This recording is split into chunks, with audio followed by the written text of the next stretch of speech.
नमस्कार, न्यूज 21 लाखांदूरमध्ये मी आशिष साखरे आपल्या सर्वांचे स्वागत करीत आहे। चोरीच्या आरोपानंतर 17 वर्षीय मुलीची विष प्राशन करून आत्महत्या। लाखांदूर तालुक्यातील धक्कादायक घटना। नातेवाईकांचा पोलिसांवर दबावाचा आरोप। घराजवळील एका किराणा दुकानातून पैशाची चोरी केल्याच्या आरोपानंतर एका 17 वर्षीय अल्पवयीन मुलीने विष प्राशन करून आत्महत्या केल्याची धक्कादायक घटना घडली आहे। या प्रकरणी मृत मुलीच्या कुटुंबियांनी पोलिसांवर चौकशी दरम्यान दबाव व मारहाणीचा आरोप केला असून घटनेमुळे परिसरात खळबळ उडाली आहे। ही घटना 4 मार्च रोजी लाखांदूर तालुक्यातील चिचोली येथे उघडकीस आली आहे।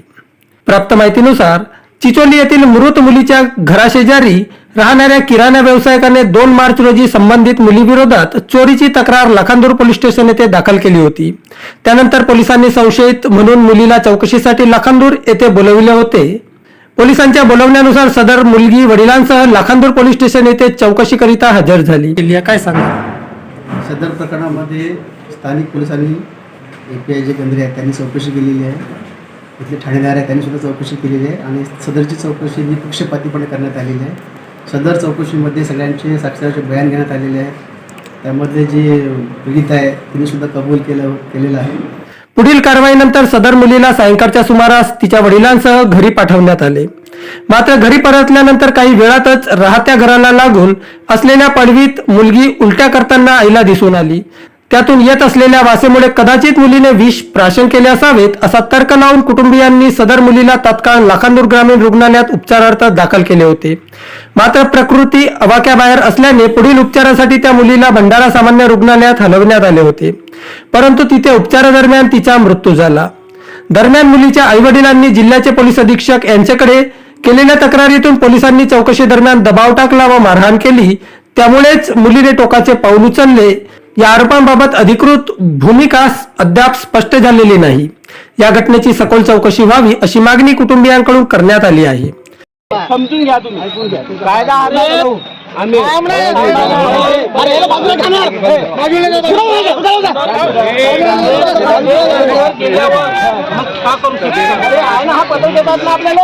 कुटुंबियांकडून जिल्ह्याचे पोलीस अधीक्षकांकडे केलेल्या तक्रारीच्या अनुषंगाने पुढील तपास पाहणीचे उपविभागीय पोलीस अधिकारी मनोज सिडाम यांच्याकडे सोपविला आहे।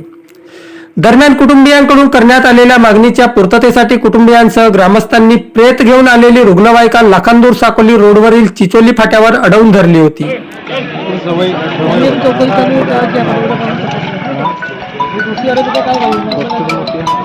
हॅलो,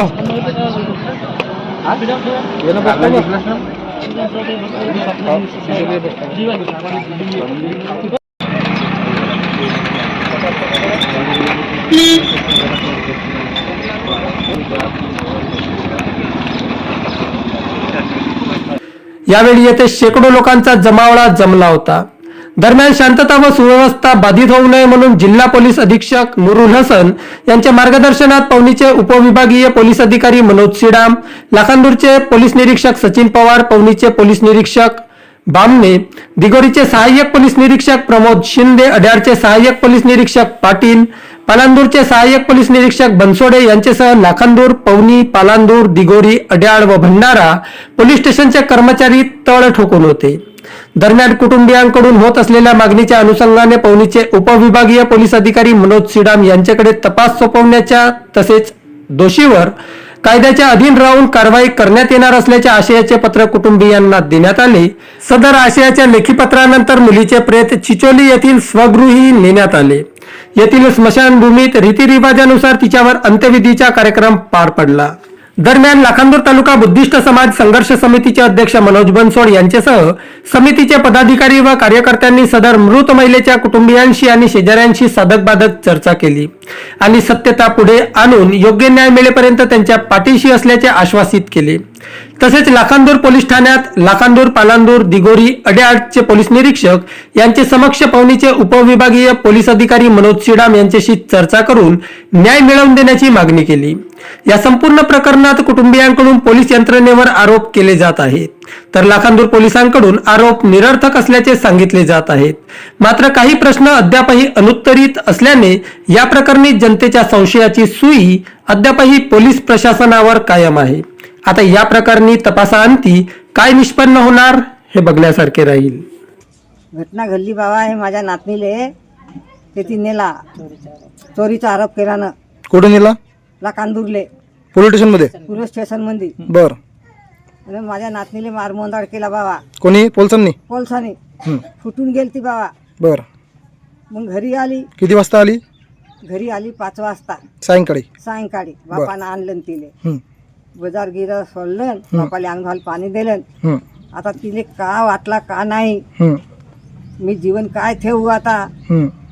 अशी म्हणलं ना. आपली दवाई आम्ही येथे बसलो न स्वतून बा. आता दवाई तिने पेलं सायंकाळीच. सायंकाळी. दवाई पेलं तर मग उलट्या केलं. बर. तर मग आणखी आम्ही धावलून हं. उलट्या केलं तर हे दवाई पेलं. याचे जबाबदार कोण असतील? पोलीस. अच्छा, त्यांनी मारहाण केली होती. हो. निखिल दिसाराम जांभूळकर, राहणार चिचोली. काय झालं होतं त्या दिवशी? काय घडलं होतं? पप्पाने नाही आणलं. लाय आणलं, हं. खात होती. बरं.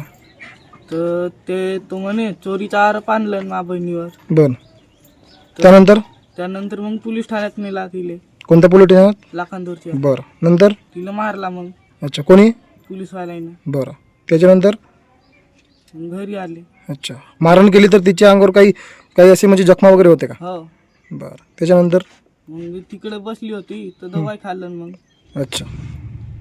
आणि नंतर मग? नंतर मग दवाखान्यात घेऊन नेला. सर, एका अल्पवयीन मुलीचा विष प्राशन करून आत्महत्या केली आहे.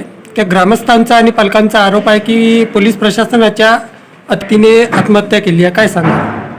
सदर प्रकरणामध्ये स्थानिक पोलिसांनी API जे गंधरे आहेत त्यांनी चौकशी केलेली आहे. इथले ठाणेदार आहेत त्यांनी सुद्धा चौकशी केलेली आहे आणि सदरची चौकशी निपक्षपातीपणे करण्यात आलेली आहे. सदर चौकशीमध्ये सगळ्यांचे साक्षीदाराचे बयान घेण्यात आलेले आहेत. त्यामधले जे पीडित आहे तिने सुद्धा कबूल केलेलं आहे आणि जी रक्कम चोरीला गेली होती तीसुद्धा रिकवर करण्यात आलेली आहे. आणि तिने जे स्टेटमेंट दिलं होतं ते व्हेरीफाय केलं आहे. त्या स्टेटमेंटमध्ये ती सगळे सबसेल ती खोटे बोलत आहे. तो स्टेटमेंटसुद्धा पूर्ण व्हेरीफाय करण्यात आलेला आहे. आणि सदर प्रकरणामध्ये कुठल्याही प्रकारे त्या मुलीवरती पोलिसाकडनं कुठलाही अत्याचार झालेला नाही आहे किंवा अन्याय झालेला नाही आहे. रीतसर सर्व ज्या नियमाला पकडून कारवाई करण्यात आलेली आहे. बरं सर, त्या मुलीने जो विष प्राशन केलेला आहे तिनं का बरं विष प्राशन केलं असेल? म्हणजे जेव्हा तू येथून पोलीस स्टेशन घरी गेली त्यानंतर तिनं विष प्राशन केलं, तुमच्या मनात काय चाललं हे मला कसं कळणार आहे? तिची चौकशी करता दरम्यान लेडीज कॉन्स्टेबल नसल्याचा आरोप सुद्धा केला जात आहे. नियमाप्रमाणे ती नाबालिक मुलगी आहे. तिच्यावर ह्याप्रमाणे FIR करता येत नाही म्हणून आम्ही ती चौकशी केलेली आहे. चौकशी करताना 2 महिला अंमलदार पाठवून समक्ष त्या हजर होत्या. ते फुटेजमध्ये आहे तुमच्याकडे, जाताना आणि येताना कुठे आमच्याकडे आहेत. मुली केलं काय वाटतं? मुलीला कुठल्याही प्रकारची मारहाण केली नाही. उलट तिला काउन्सिलिंग केलं गेलं की बेटा ती चुकून तिला घटना घडली असेल तर ते देऊन टाक, आम्ही कुठली पुढची कारवाई करणार नाही असं करून तिला. कारण तिच्या काही कौटुंबिक बाबी आहे ती मी तुम्हाला बोलू शकत नाही. त्यांच्या त्या वादामुळे तिनं ते मला उशिराने माहिती दिली की ती तिने का सांगितलं म्हणून. नंतर माहीत पडलं त्यांचा कौटुंबिक वाद आहे. त्यामुळे तिनं नंतर मला खरं स्टेटमेंट दिलं की मी पैसे कुठून काढले, कसे काढले आणि कोणाकडे दिले. त्याप्रमाणे त्या व्यक्तीला बोलवलं गेलं. नातलाकडनं ते पैसे रिकवर करण्यात गेले आहेत. त्याचा रिसर्च पंचनामा केलेला आहे. त्यांचं स्टेटमेंटसुद्धा E-साक्षीकरण केलेलं आहे. त्यामुळे कुठल्याही प्रकारे चुकीचं कारवाई पोलिसांनी झाली नाही. आता आपल्या डिपार्टमेंटकडून पुढील काय कारवाई आहे? हां, तरीही त्यांच्या माझ्या मुलीच्या वडिलांचा रोष आहे की माझ्या मुलीवरती पोलिसांनी अत्याचार केला आहे, अन्याय केला आहे. म्हणून त्यांनी लेखी तक्रार माननीय SP साहेबांकडे दिलेली आहे आणि सदरची तक्रार पुनश्च चौकशी करण्याकरता आमच्याकडे देण्यात आली आणि आम्ही चौकशी लवकरात लवकर पूर्ण करून सर्वांना रिपोर्ट. सर परिचय सांग. मी API आशिष मनोहर गंद्रे. मी 2024 पासून पोलीस स्टेशन लाखांदूरच्या नेमणुकीचा. जो चिचोलीचा प्रकरण आहे मुली संदर्भातला, जिने आत्महत्या संदर्भात तुम्ही काय सांगणार? हां, दिनांक 27/2/2026ला चिचोली गावातील तक्रारदार आहे शंभू हरी निमजे यांच्या दुकानातून जवळपास 21 ते 25 हजार रुपये चोरी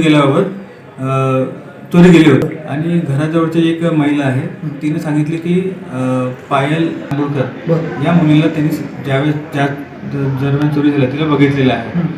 त्यावरून मग ते तक्रारदार पोलीस स्टेशनला आले होते आणि त्यांनी सांगितलं की असं प्रकरण आहे. पण ती मुलगी त्यावेळेस हजर नव्हती गावामध्ये. तर मग ते म्हटले की गाववाड्याचं प्रकरण आहे तर आम्ही बघतो आणि मग येऊ. त्याच्यानंतर 2-3 दिवसानंतर ती मुलगी आली पण त्यांचे पैसे वगैरेचं काही परत काही दिले नाही. त्यानंतर त्यांनी घेतलं की मुलगी गावात परत आली आहे. ते आले 2 तारखेला पोलीस स्टेशनला.